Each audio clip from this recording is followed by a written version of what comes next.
Hello guys, my name is Rohit Bagel and today's topic is advantages of accounting.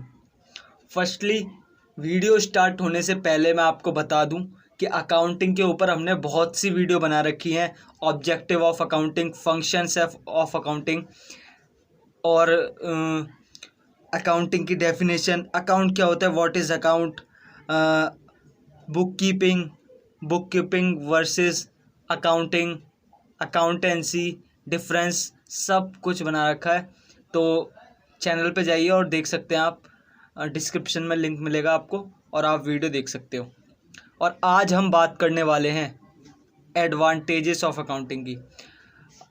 देखो, सब चीज़ मैंने English में भी लिख रखी है, हिंदी में भी लिख रखी है। अच्छे से आपको समझना है और मैं अच्छे से आपको दिमाग में बिठा दूंगा। कहीं से डेफिनेशन रटने की ज़रूरत नहीं है।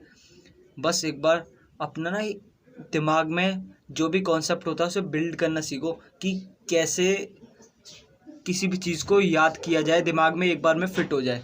और उसे यार पता है, आधे से ज़्यादा लोग क्या करते हैं, इंग्लिश में पढ़ते हैं और इंग्लिश में पढ़ के उसे ही डेफिनेशन लिख लेते हैं उसकी। भाई हो गया, पास होना है हमें, बस नॉलेज नहीं लेनी, पास होना है, रट्टा मारो दबा के, ये सब करते हैं। ये सब नहीं करना है, ये सब नहीं करना है। मैं बस आपको एक हेडिंग लिखी है और हिंदी में उसका मीनिंग लिखा है, खुद बनानी है। बेसिक इंग्लिश 11th क्लास के हर बच्चे को आती है, हर बच्चे को, कुछ कोई भी लिख सकता है। और कुछ ना तो ये लिखे ना, नंबर मिल जाएंगे। और इस वीडियो को देखने के बाद आपको कोई और वीडियो देखने की ज़रूरत नहीं पड़ेगी, इसकी गारंटी मैं लेता हूँ। देखो, एडवांटेजेस ऑफ अकाउंटिंग क्या होता है। एडवांटेजेस मीन्स क्या होता है, फ़ायदे। एडवांटेज का मतलब होता है फ़ायदे, हमारा कोई फ़ायदा हो रहा है। अब इसमें एडवांटेज ऑफ अकाउंटिंग, अकाउंटिंग के फ़ायदे। फर्स्ट पॉइंट है financial information about business. Business के बारे में हमें जितनी भी फाइनेंशियल इंफॉर्मेशन होती है, पैसों से रिलेटेड और जो भी है, वो इन्फॉर्मेशन हमें पता चल जाती है, हमें मिलती है वो information. And assistance of management, decision लेने में मैनेजमेंट को हेल्प करता है। ये जो अकाउंटिंग होती है, जो हम अकाउंटिंग करते हैं, अकाउंटिंग करने के बाद मैनेजमेंट के पास वो पहुंचती है, मैनेजमेंट को उसकी इन्फॉर्मेशन पहुंचती है।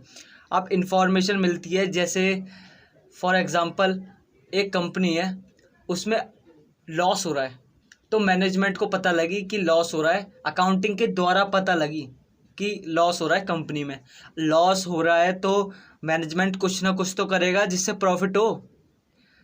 लॉस कमाने के लिए तो कंपनी नहीं खोली है ना, प्रॉफिट कमाने के लिए कंपनी खोली है।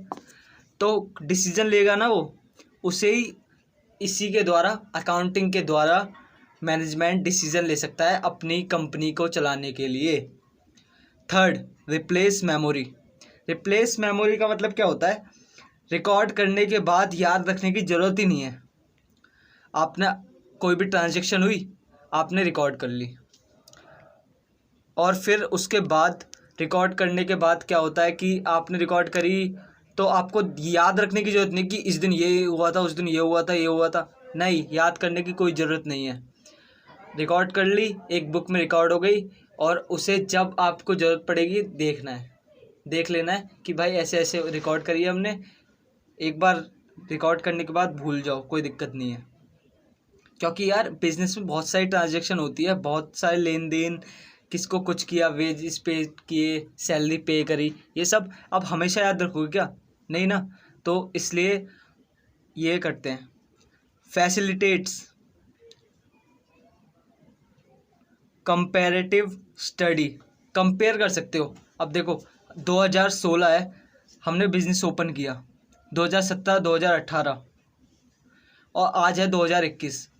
अब हम 2021 से कंपेयर करेंगे अपने प्रीवियस ईयर को कि प्रीवियस ईयर में हमारा क्या लेवल था कंपनी का और आज क्या लेवल है, कि अब प्रॉफिट कितना होता है, पहले प्रॉफिट कितना होता था, ये सब चीज़ें कंपेयर करते हैं हम। Facilitates settlement of tax liability, help मिलती है सही से टैक्स पे करने में, लायबिलिटी पे करने में हमें हेल्प मिलती है अकाउंटिंग के लिए, अकाउंटिंग की वजह से ये फ़ायदे हैं। कैसे? जब सिस्टमेटिक तरीके से हमने अच्छी तरीके से अकाउंटिंग करी है तो हमें पता होगा कि कितना टैक्स जाएगा, कितनी लायबिलिटी जाएगी। तो हम अपने जो भी अमाउंट हम पे करेंगे टैक्स में, लायबिलिटी में, तो वो हमारी इन्फॉर्मेशन में रहेगी, कि हमें जानकारी में रहेगी कि हमने इतनी पे करी है और इतनी ही पे करनी थी। और देखो, जब तक सिस्टमेटिक रूप से आपकी अकाउंटिंग नहीं होगी ना, तो आप कुछ भी पे कर दोगे।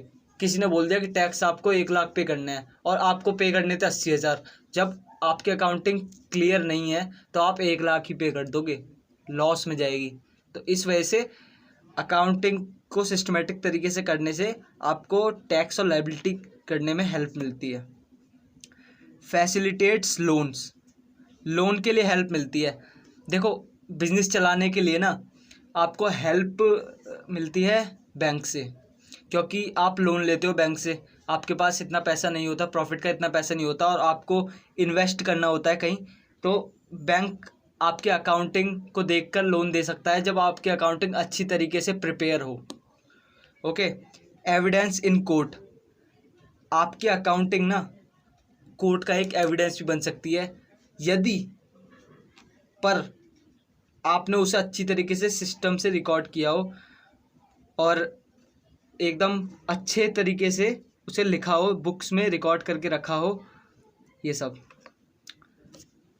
फैसिलिटेट्स सेल ऑफ बिजनेस, अच्छे से अकाउंटिंग की होगी तो अच्छे अमाउंट में बेच सकते हैं, अच्छा अमाउंट में बेच सकते हैं जब अच्छे से अकाउंटिंग करी होगी। देखो, जब बिज़नेस आपसे नहीं चल रहा है या कुछ भी प्रॉब्लम आ रही है तो आप बिज़नेस को बेचते हो ना, तो जब अकाउंटिंग सिस्टमेटिक तरीके से प्रिपेयर करी होगी ना तो आप उसको बेचोगे तो अच्छी अमाउंट मिलेगी। हेल्पफुल इन पार्टनरशिप अकाउंट, देखो ये हेल्पफुल होती है। जैसे हमारे बिजनेस में एडमिशन होता है, पार्टनर का डेथ होती है, रिटायर होते हैं, तो जब हमने अपनी अकाउंटिंग प्रिपेयर कर रखी होगी, अच्छे से सेटल कर रखी होगी, तो कोई आए कोई जाए कोई फ़र्क नहीं पड़ता, आप उसे दोबारा से रिवैल्यूड कर सकते हो, अच्छे से सेटल कर सकते हो। हेल्प इन डिसीजन मेकिंग में आपको हेल्प करती है अकाउंटिंग, आप कोई भी डिसीजन ले सकते हो अकाउंटिंग को देखकर। तो ये 10 पॉइंट्स थे, रटना नहीं है भाई, अच्छे से बस ये देख लो कि देखो इन्फॉर्मेशन मिलती है, आपको डिसीजन ले सकता है मैनेजमेंट, आपको एक बार रिकॉर्ड करना है, फिर रिप्लेस मेमोरी भूल जाओ, कोई दिक्कत नहीं है, और कंपेयर कर सकते हो, टैक्स अच्छे से, लायबिलिटी अच्छे से पे कर सकते हो, लोन मिल सकता है, एविडेंस है कोर्ट का, पार्टनरशिप में अपना सिस्टमेटिक तरीके से पार्टनर वो अकाउंटिंग बनाई होगी तो कोई दिक्कत नहीं है। ये सब पॉइंट है। आई होप आपको वीडियो अच्छी लगी होगी। वीडियो अच्छी लगी तो चैनल को सब्सक्राइब करें, लाइक करें, कमेंट करें। Thank you so much.